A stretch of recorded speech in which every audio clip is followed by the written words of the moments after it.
and waiting around will kill them faster. These things don't care about your lines, your plans. They're tearing through everything we have. You want to keep your men alive? We need to move, now. There's so many people trying so many different things out right now with all the new technology that's coming out that it's rare that I see something that's so unique that my mind gets blown. And last week I saw this video from John Taiwo on LinkedIn, and it was his walkthrough of how he's doing this. The information here getting to me shows that he has been sighted in a new urban market. Noted, ma'am. I'll head to market, see if I could pick up his trail. Good. You cover sector 1 to 7. Why Officer Akpan cover sector 8 to 14? And that absolutely blew my mind, because while everyone's trying to make films with these very realistic looking AI videos, you're not getting real acting performances. Even if you have a real voiceover, even if you're using jittery live portrait, it's not 100% coming through as the actor that is being filmed. And this to me is really interesting because it's a lot like motion capture. It's taking the performance of the person and just placing a character over top of them. So I wanted to explore what John was doing and see where I can make my own tweaks. And I think I have a pretty good workflow. Let's get into that. So here's the performance pass, and that's just me acting. The crux of John's technique is Viggle, which is, if you've seen a video of your uncle dancing, then that's probably been made with Viggle. And there are some other people who are doing some interesting things with Viggle, but generally people are just making dance videos with it. So here's how it all works out, is that you film your actors performing. What you need is a good performance that the camera can see in a well-lit environment. Once you have your performance, you take that and you put it into Viggle and you add a character image.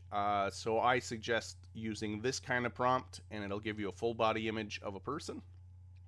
And then Viggle will make that into a little animated person on a green screen if you ask it to put it on a green screen. And there you go. You have a movie. No. Now the next thing you can do is generate a background. So what I did in my case, because I knew I wanted to see different angles, I generated essentially a 360-degree view of the environment that I was in. And what I did is just use that the way you might use an HDRI image. I mapped it on a cylinder, and I was able to put the camera inside of that and get different angles. Now, doing this in DaVinci Resolve is a pain in the ass, and I don't recommend it. I think I'm going to explore doing it in Blender next time, because I think there'd be a lot more control than there is within DaVinci Resolve. So now you have a character on a green screen, and you could place it on a background. And at this point, I suggest you add some lens blur to that background in appropriate places, just to make it a little more like it's been actually photographed. Now, when Viggle takes the image and overlays it on top of your video, there's one major problem with the footage that you get out of it, and that it is the lighting does not change at all. So whatever you have in that image is the lighting you're going to have in your final Viggle video. I wanted to be able to adjust that lighting, so what I did is use DaVinci Resolve's relight feature. If you don't have DaVinci Resolve, there's a beta of a software called Viggle Switchlight Studio. What that does is lets you put an HDRI image in your background and use the lighting from that to affect your character. All you have to do is take your generated background, convert it into an EXR file, and throw it into Switchlight Studio, and you could do it that way. And now from there, we have this kind of rough pass of our creation. We're going to do what John did, which is take it to Krea and put it in there. So Krea has a video enhance feature, and when you put your video in there, you choose a couple of options. John suggested 20 on this meter and 80 on resemblance, because Krea only lets you do 10-second clips at a time, which is very annoying when you have like 2 minutes of footage like I did. What I did is copied the prompt that it generated, because it comes up with its own prompt, and I used that for the entire performance of the character, just to be sure that I could stitch everything together and not have to worry too much. It seems to work pretty well. Krea doesn't seem to have like a seed that changes how the video enhance works, so you're able to get a consistent character in the upscaling process. So now that you have this upscaled and enhanced video, at this point it's pretty good, and if you've changed it to 60 frames per second within Krea, it looks alright. But I wanted to take a step further, so I took it over to Topaz Video. I only have an older version of it, but I then upscaled it to 4K in Topaz, and I smoothed out some of those jittery movements by making it 60 frames per second. So I wanted to get some two shots to kind of establish the space and the relation of the characters to each other.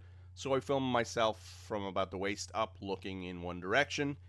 Then I filmed the other character just talking, and I put those two together within DaVinci Resolve and added a background and a blur and all that jazz. So what's this good for? I do see this right now as a great previs tool, because what you could do is film somebody doing the performance of your entire script, and then you could just overlay these characters. And you're not getting a perfect finished film, but you're at least getting the mood and the costumes and the set that you would have if you were doing a much bigger film. So if you're interested in this, I highly suggest you check out John's walkthrough over on LinkedIn, and chin chin.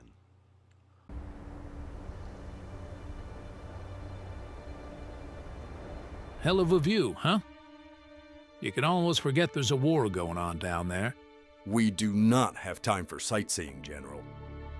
They've breached the southern perimeter. And your answer is a rapid response. That sounds like a load of hogwash. No offense, Commander. I know you're a big shot over there in Shuttleworth, but here in the big city, I'm in charge. General Spade, I don't want to step on your toes, but I've dealt with these creatures, and this is the best way to handle it. Best way, huh? You young hotshots always think you've got a magic bullet.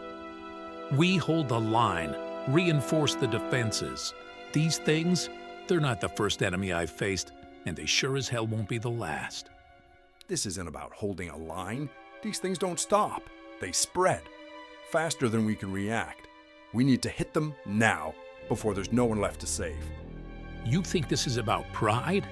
It's not. It's about keeping my men alive. Every damn time someone like you rolls in, hot-headed, full of fresh ideas, people die. Rushing in blind gets men killed. I've seen it. Too many times. And waiting around will kill them faster. These things don't care about your lines, your plans. They're tearing through everything we have.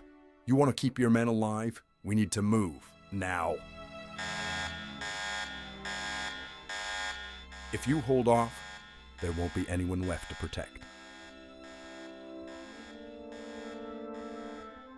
All right. You've got your rapid response. But if this goes south, it's on your head.